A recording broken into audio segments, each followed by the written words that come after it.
McKinsey & Company, Incorporated is a global management consulting firm headquartered in the U.S. The firm serves as an advisor to businesses, governments, and institutions. It was founded in 1926 in Chicago by James McKinsey as James O. McKinsey & Company and is now headquartered in New York City. Many chief executive officers of large companies have worked at the firm.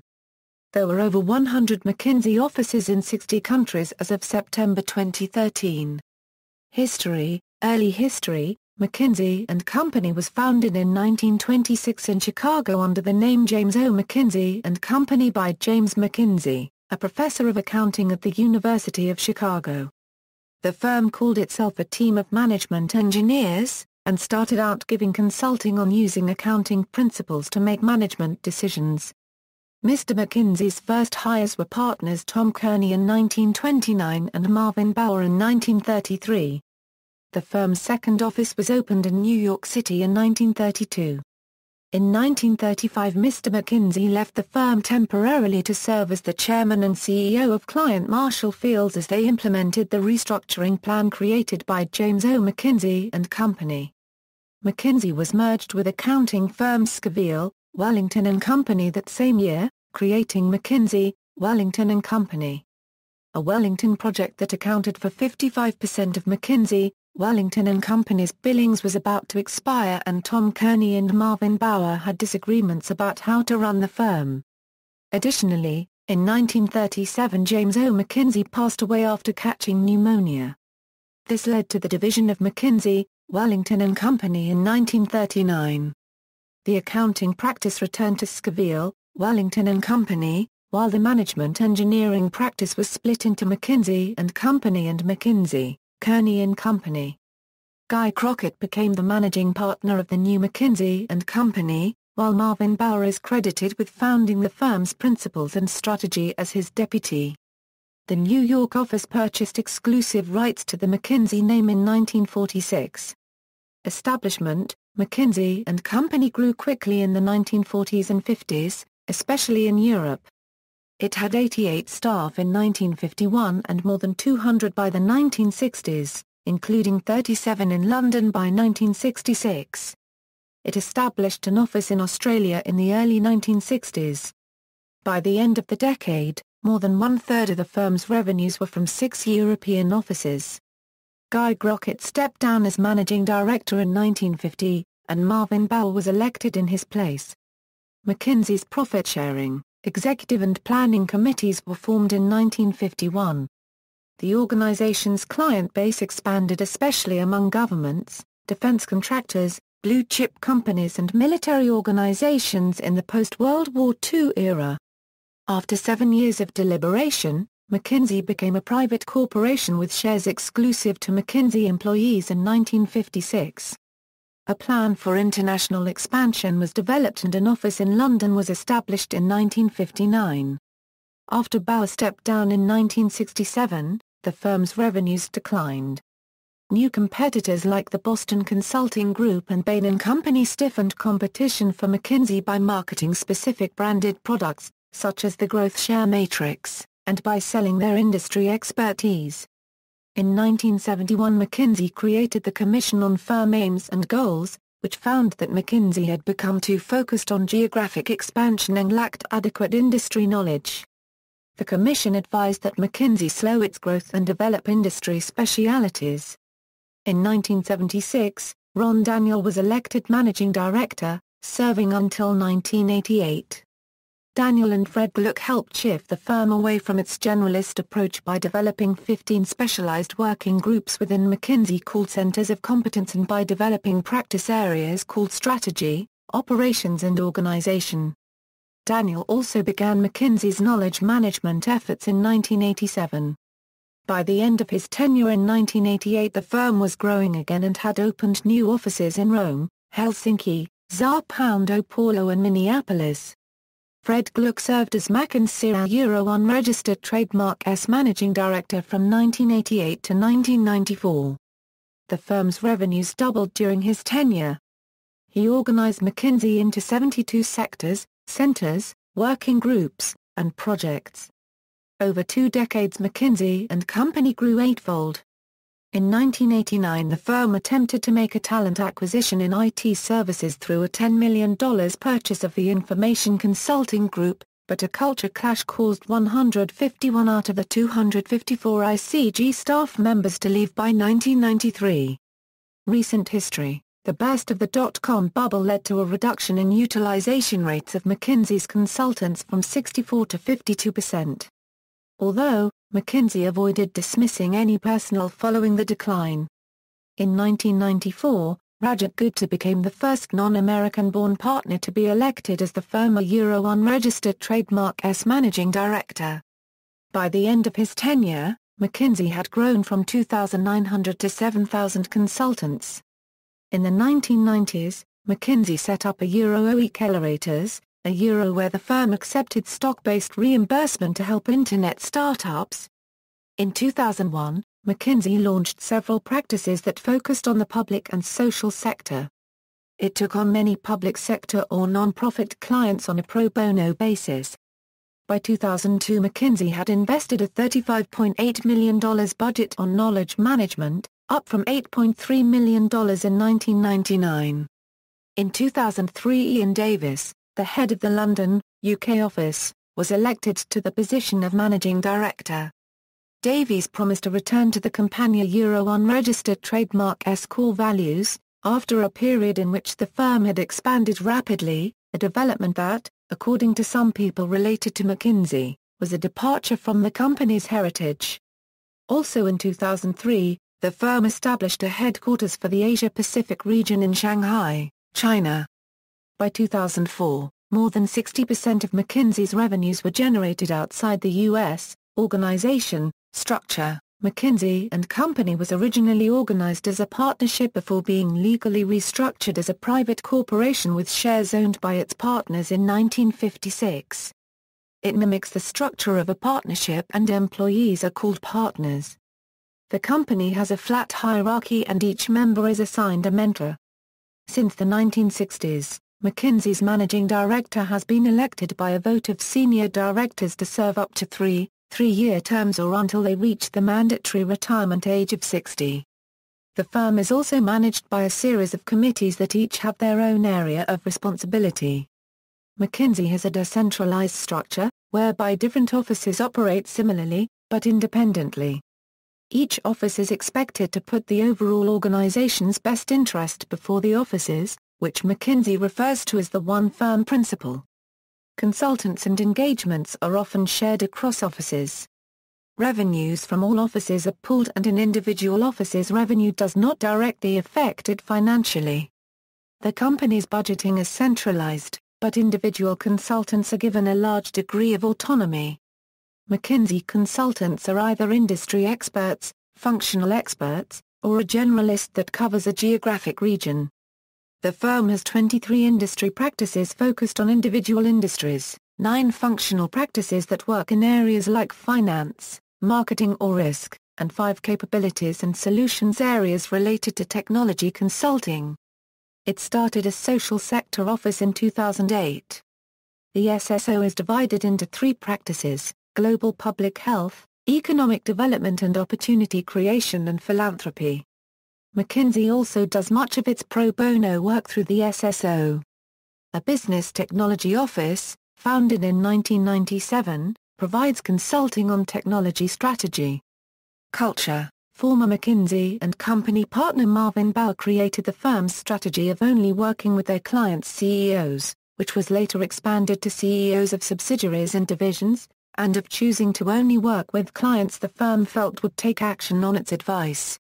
This was reinforced in 1945, when McKinsey & Company published its new Engagement and Executive Relations Guide, which emphasized the need to persuade clients to take action based on McKinsey's recommendations.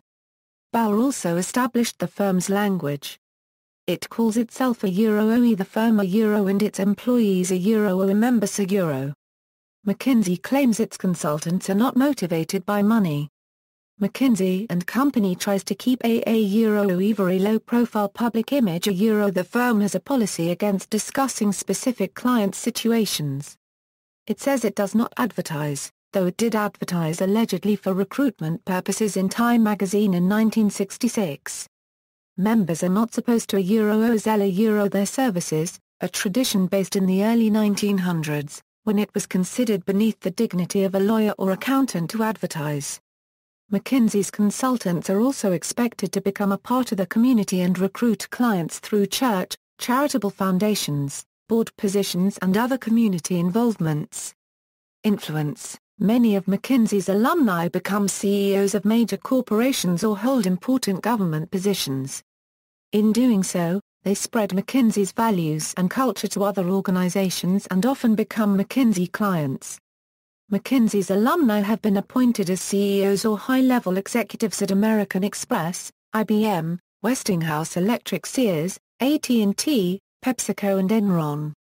Some McKinsey alumni have held positions with Tony Blair's office. Citicorp and Merrill Lynch have also hired many McKinsey alumni. As of 2008, McKinsey alumni held CEO positions with 16 corporations that have more than $2 billion in revenue. The firm was ranked by USA Today as the most likely company to work for and become a future CEO of a major corporation, with odds of 1 out of 690. McKinsey's consulting work has also been influential in establishing many of the norms of how governments and corporations are run.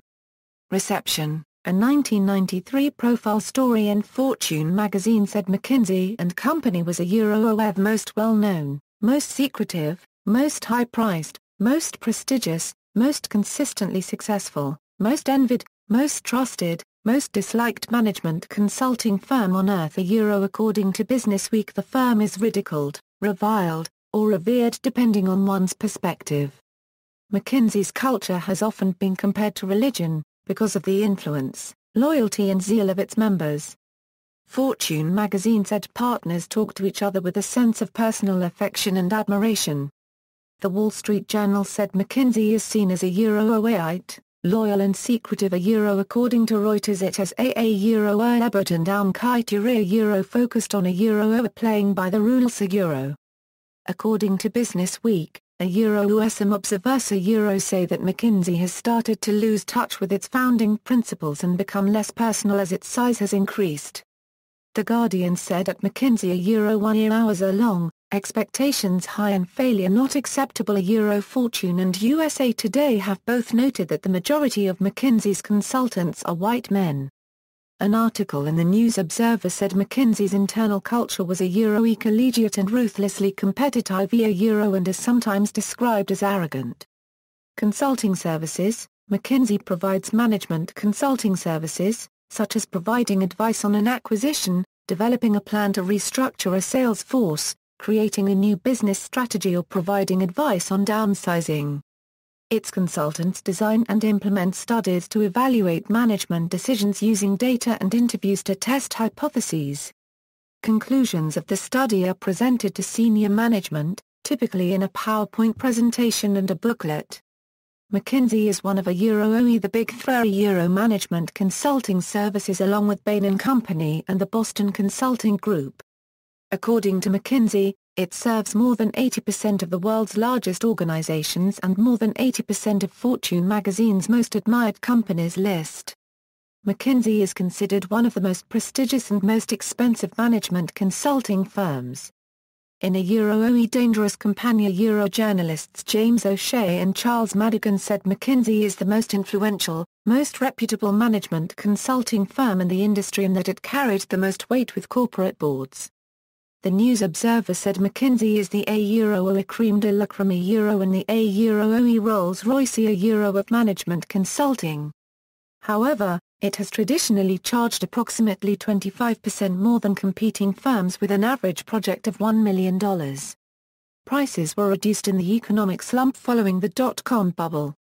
According to the Wall Street Journal, McKinsey clients estimate that the firm's advice turns out to be poor in retrospect about 10 to 20% of the time. A typical McKinsey engagement can last between 2 and 12 months and involves 3 to 6 McKinsey consultants. An engagement is usually managed by a generalist that covers the region the client's headquarters are located in and specialists that have either an industry or functional expertise. Unlike some competing consulting firms, McKinsey does not hold a policy against a consultant working for two competing companies. This has sometimes led to accusations of sharing confidential information or repackaging a competitor's practices as best practices.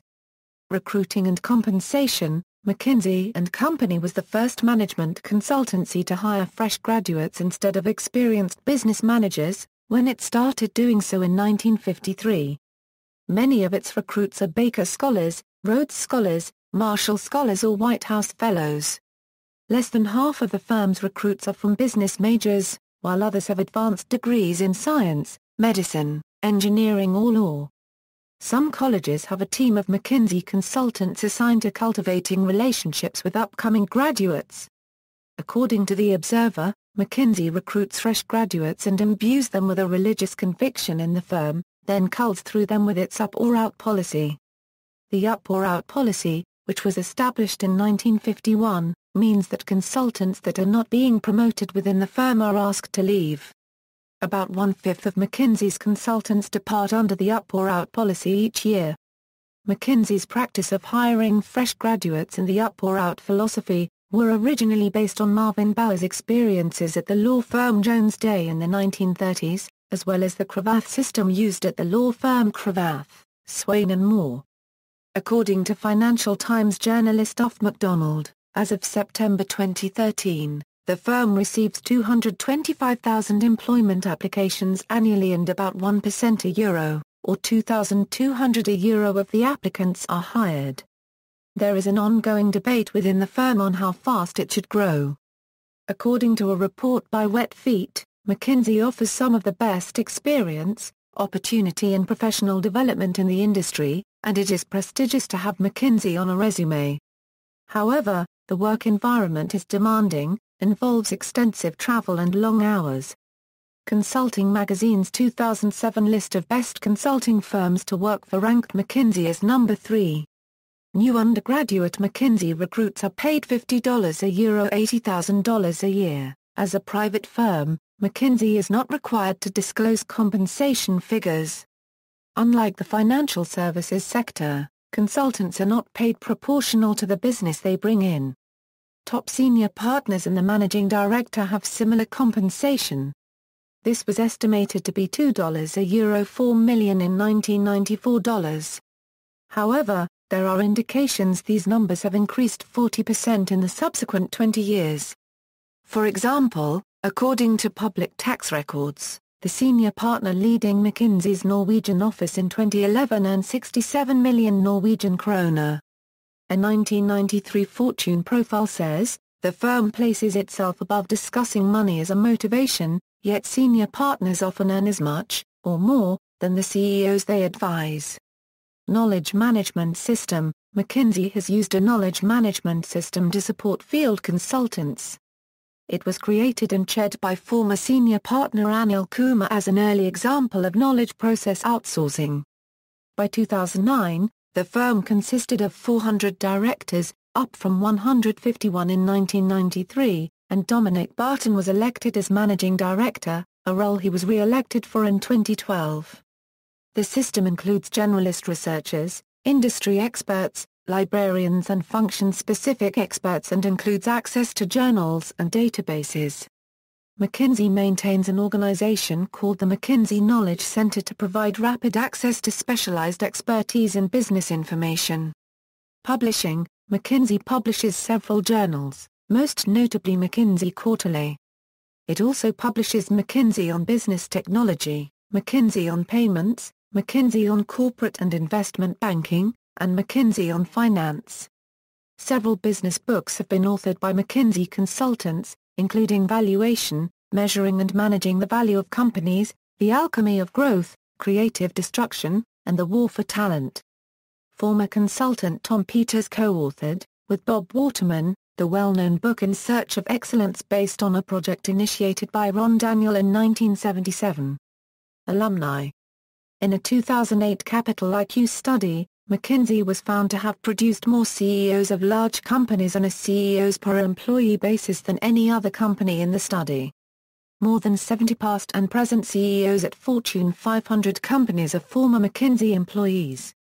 Awards and industry rankings. Between 2002 and 2014, McKinsey has been ranked in the number one position of the best consulting firms prestige list of the Vault.com career intelligence website and was cited as the most prestigious consulting firm of all in a 2011 New York Times article.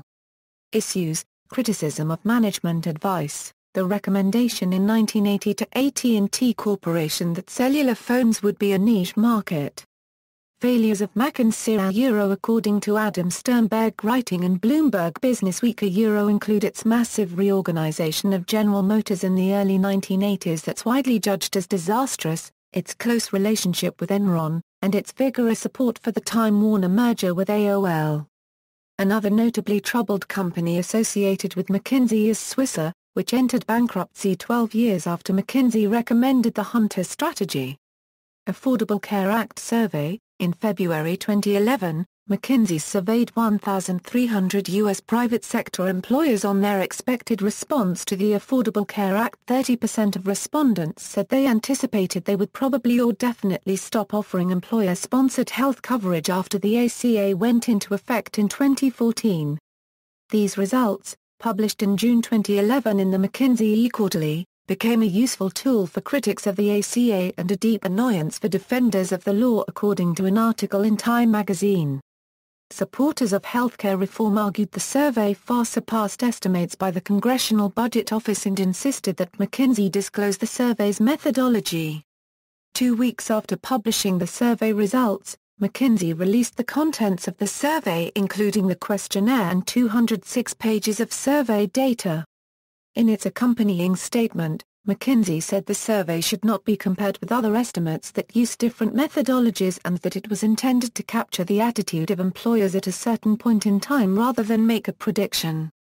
A subsequent article in Time magazine called McKinsey unregistered trademark's disclaimer that the survey was not predictive rather absurd, but said the survey methodology was sound. Some supporters of the Affordable Care Act criticized the survey's methodology, arguing it used slanted questions, cherry-picked information and had uninformed recipients. Environmental considerations: marginal abatement cost curves attempt to compare the financial costs of different options for reducing pollution in a region and are used in emissions trading, policy discussions and incentive programs. McKinsey & Company released its first marginal abatement cost curve for greenhouse gas emissions in February 2007, which was updated with version 2 in January 2009.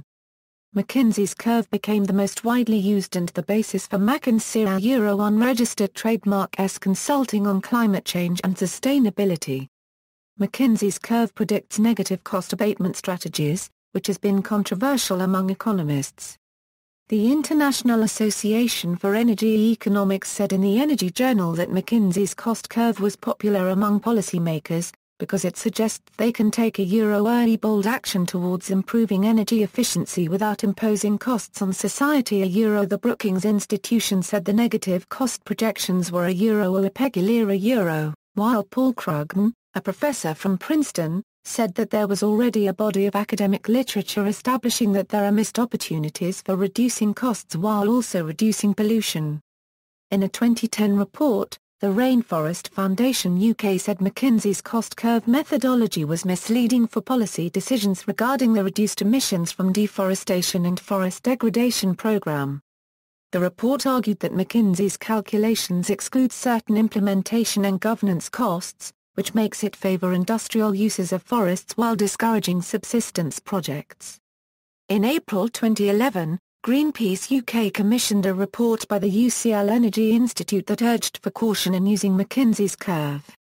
It criticised McKinsey for not disclosing the assumptions behind the cost curve's calculations.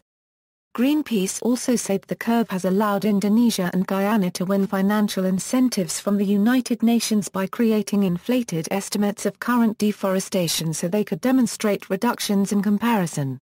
McKinsey said they had made it clear in the cost curve publications that cost curves do not translate mechanically into policy implications and that policymakers should consider any other factors before introducing new laws. The UCL report also noted McKinsey had published the curve with a suitable caveats and disclosed some of the shortcomings of using MAC curves itself. Enron was headed by McKinsey alumni and was one of the firm's biggest clients before Enron's collapse. In particular, McKinsey's deep-seated belief that having better talent at all levels is how you outperform your competitors, a HR program implemented at Enron with McKinsey's knowledge, resulted, in the opinion of one author, a workplace culture of prima donnas that took more credit for success than was legitimate, that did not acknowledge responsibility for its failures, that shrewdly sold the rest of us on its genius, and that substituted self-nomination for disciplined management. Jeff Skilling, sentenced to 24 years in federal prison as the CEO of Enron, was formerly a partner at McKinsey and loyal alum. Insurance. Several civil suits have been filed against home insurance and vehicle insurance companies after the insurers were advised by McKinsey, and allegedly paid the insured parties significantly less than the actual value of the damage. McKinsey was cited in a February 2007 CNN article with developing controversial car insurance practices used by State Farm and Allstate in the mid-1990s to avoid paying claims involving soft tissue injury. Galleon insider trading scandal. McKinsey senior executives Rajat Gupta and Anil Kumar were among those convicted in an ongoing government investigation into insider trading for sharing inside information with Galleon Group hedge fund owner Rajaratnam. Gupta and Kumar were close friends of each other and of Rajaratnam, as well as the co-founders of the Indian School of Business and of New Silk Route. Though McKinsey was not accused of any wrongdoing, the convictions were embarrassing for the firm, for which integrity and client confidentiality are a major premise of its business. Following the initial allegations, McKinsey no longer maintains a relationship with either senior partner, though the manner in which it severed ties attracted controversy. Senior partner Anil Kumar, described as Gupta's proto-copyright GAR copyright, left the firm after the allegations in 2009 and pleaded guilty in January 2010. While he and other partners had been pitching McKinsey's consulting services to the Galleon Group, Kumar and Rajaratnam reached a private consulting agreement violating McKinsey's policies on confidentiality. He testified in criminal trials against both Gupta and Rajaratnam. During Undertaker's trial, a wiretap recording showed Rajaratnam and his brother had also contacted McKinsey junior partner and Kumar proto-copyright GAR copyright David Pilesk, saying he was a little dirty. Pilesk's widow claimed he had been approached but refused to be a part of the incident. Former managing director Rajat Gupta was convicted in June 2012 of 4 counts of conspiracy and securities fraud, and acquitted on 2 counts, resulting from his board memberships at Goldman Sachs and Procter & Gamble while a senior partner emeritus of McKinsey. In October 2011, he was arrested by the FBI on criminal charges of sharing insider information from these confidential board meetings with Rajaratnam. Gupta was convicted, among other crimes, of passing information to Rajaratnam within 4 minutes of the completion of a special Goldman Sachs board meeting to approve a capital injection by Warren Buffett during the height of the financial crisis in 2008. He stood to profit as the chairman of Galleon International and as the chairman of New Silk Route.